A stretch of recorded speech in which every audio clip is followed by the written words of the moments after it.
Another seller tip.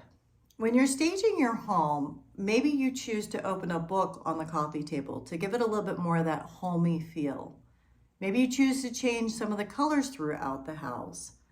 Could be that you even put a different throw blanket over a couch to add a pop of color or to change the color that's in the home. There are so many ways that you can shift things around in the home to actually give that feeling of home to the buyer that is coming to the property. You could also allow more light into the room. So one of the things that we don't think about many times when we're living in our home is we have blinds and we have curtains covering our windows. I've walked into properties before and a bedroom seems like it's about half the size because it has blackout curtains.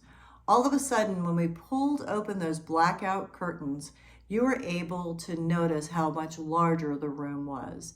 So simple things like opening the curtains, and this is especially a great idea when you're preparing to show the property, when someone's getting ready to come into the property. Now that's also something that we do when we go through photography and make sure that all of the window coverings are at least open, depending. Now this goes into one of the other videos. If we're gonna open your window, if we're gonna open those blinds, or we're gonna open those curtains, go ahead and check through your house and take a note.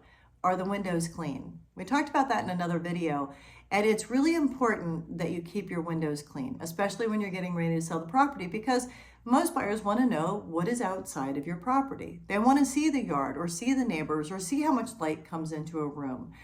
That's important to them.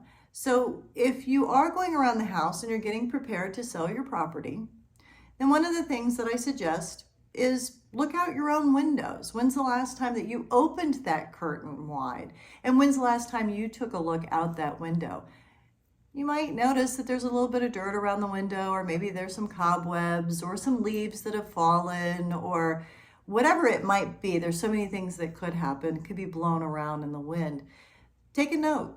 Take a look out your windows. Open those curtains, open those blinds and notice. And again, this is something we would go through when I'm coming to your property. I love to share as many tips as I possibly can so that we can put your property in the best possible position to get as many offers as we can and try to reduce the amount of inconvenience that you might go through when selling your home.